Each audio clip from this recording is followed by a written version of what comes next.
Bonjour à tous et bienvenue dans cette vidéo de trading où on va parler d'une stratégie très simple, mais surtout, et dans un but pédagogique, la manière dont elle a été construite et utilisée, dans quel but, etc. Voilà. Donc elle fonctionne comme tous les patterns setup simples. Il n'y a aucun souci là-dessus. C'est l'application que vous en faites qui va faire qu'elle va fonctionner ou non. Je rappelle pour ceux qui découvrent la chaîne qu'il y a un site internet traderindépendant.com qui supporte toute la base un petit peu qu'un débutant a besoin, que ce soit technique ou psychologique. Voilà. Cette chaîne n'étant pas monétisée, n'étant pas affiliée, il n'y a rien. Euh, Vous pouvez me soutenir avec un petit like, un abonnement. Voilà, c'est toujours appréciable. Donc ouais, vraiment, cette stratégie, elle est simple. Mais qu'est-ce qu'elle est simple!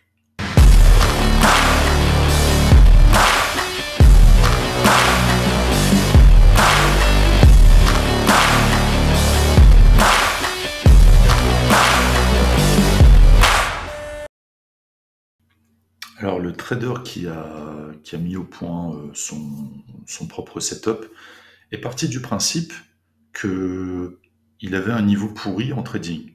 Il n'avait pas un énorme passé sur les marchés, c'était pas un professionnel, il n'a jamais travaillé en institution, mais suite à une galère pro, bah fallait bien qu'il taffe. Et en plus, il n'avait pas d'autres sources de revenus, sa femme ne bossait pas.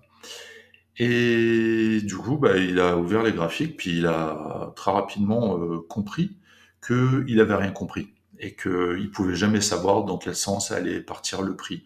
Les Wyckoff, les MACD, tout ça, il s'en foutait.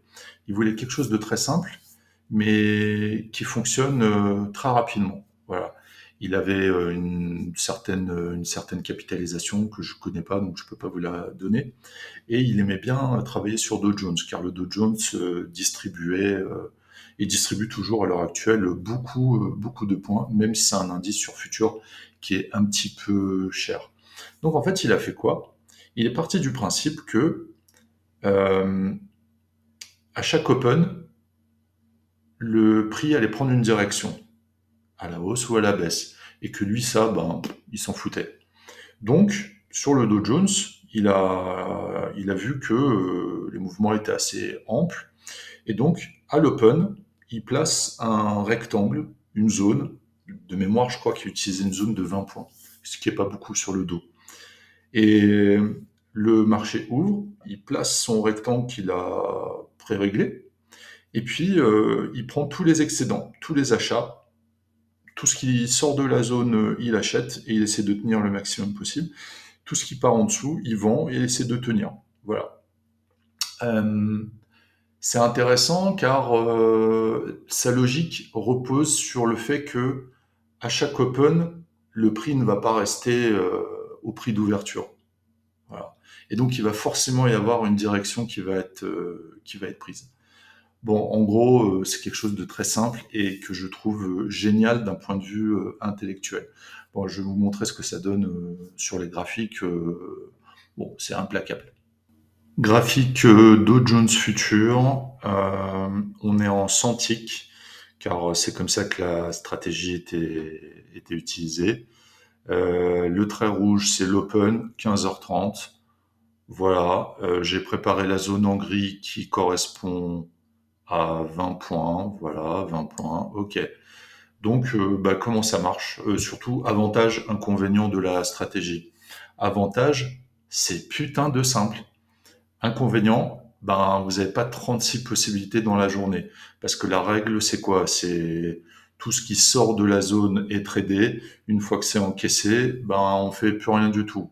Il faut attendre que le prix revienne vers la zone ou le dépasse éventuellement pour reprendre un trade. Voilà, c'est la philosophie du setup. Ensuite, je pense qu'on peut réfléchir à, voilà, il y a d'autres choses qui me viennent en tête, mais je peux pas les présenter là parce que c'est trop tôt. C'est plus des trucs basés sur des calculs, des pourcentages. Enfin bref, c'est une autre approche un peu plus statistique, donc on verra ça plus tard. Mais là, pour la stratégie en question, c'est cet avantage inconvénient. Donc là, on voit quand ça ouvre sur le dos, il y a ça, généralement ça distribue très rapidement des points. Donc on voit là, ça ouvre, on peut prendre un premier trade lorsque ça sort. Si on rentre à 3 ou 4 lots, ça nous fait $20, $20 le point. C'est très très intéressant, quoi. Voilà, c'est très intéressant. Même à 2 lots, donc $10 le point, c'est super intéressant. Donc voilà, première possibilité de rentrer.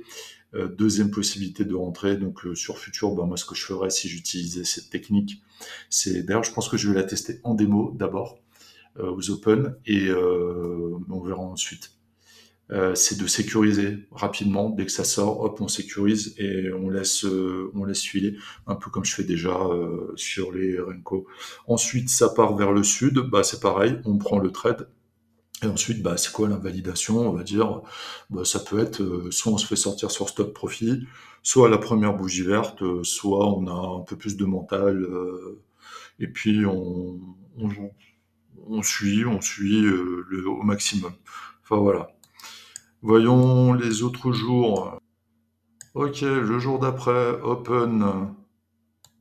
Hein, je crois que c'est à peu près là. Ok. Bah là c'est pareil, ça part tout de suite avec un trade short. Puis admettons qu'on sorte ici, on a 30, 40 points. 40 points, avec 2 lots, ça fait $400. Avec 4 lots, ça fait $800. Je pense que on est bien. Bon, on continue. Le jour d'après, je vois l'open à peu près là. Voilà. Ici, ça se discute un petit peu plus. Mais malgré tout, bien utilisé, ça passe. Éventuellement, on se fait sortir break-even. Euh, on peut rentrer dans le trade. On va se faire sortir par le stop profit. On peut re-rentrer. Ça peut le faire un petit peu. Vous voyez? Ensuite, lorsqu'on revient voir la zone, on peut reprendre un trade. Ici, on peut en reprendre encore un. Voilà. Bon, c'est pas la meilleure des journées. Le jour d'après, 15h30. Voilà, le jour d'après, une fausse sortie. Voilà, bon, ici, on peut encaisser une petite perte. Pareil, ensuite, par contre, ça sort bien, ça part, il y a 100 points, quoi. Voilà, il y a 100 points. Alors, on continue. Donc, vous voyez la simplicité du truc. N'achetez pas de stratégie, n'achetez pas de formation. Faites vos propres setups. Voilà, ici, vente, boum, 20 points, facile à faire. Ensuite, ici, on peut reprendre. Encore, boum, 20 points. Là, admettons qu'on ne le prenne pas parce que ça n'a pas touché la zone. Mais si ça touche la zone, ok. Ça sort, boum, on reprend quelques points. Là, on reprend quelques points. Ici, ça rejette la zone, on reprend des points. Voilà, fini pour aujourd'hui. Donc, vous avez travaillé 15h30, 15h50. Ça va, il y a pire. Voilà, le jour d'après, boum, boum. Voilà. Il y a des jours, il y a des jours un peu plus merdiques, mais bon.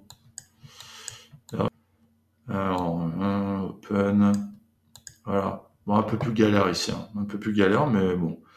Petit achat, on se fait sortir au break-even. Petit achat, je pense qu'on se refait sortir. Là, petite vente, soit on se fait sortir, soit on commence à accompagner déjà un petit peu. Et ça fait un premier trade gagnant. Ici, à mon avis, on se mange une perte. Ici aussi, une petite perte. Pareil. Et là, on commence à bosser. Là, pareil, reflux de la zone, on commence. Ici, ça peut être galère. Là, galère. Galère, galère, galère. Là, boum, ça part. Là, un peu galère. Là, ici, c'est pas terrible, mais ça marche. Ça peut le faire. Rejet, là, on voit que ça a rejeté. On peut tenter le truc, ça marche. Ici, presque ça touche. Voilà, ça peut le faire. Bon, une dernière, hein, on va pas remonter comme ça toute l'année. Pareil, boom, ça match. Ici, un peu galère, on se fait sûrement sortir. Là, galère, à mon avis, là, on se fait sortir aussi. Pas terrible, pas terrible, pas terrible. Ouais, galère. En fait, j'ai l'impression que, parce que j'ai pas trop regardé avant, j'ai l'impression que lorsqu'il y a le VWAP, c'est, c'est là que ça met un peu la stratégie en difficulté. Mais sinon, je trouve ça génial.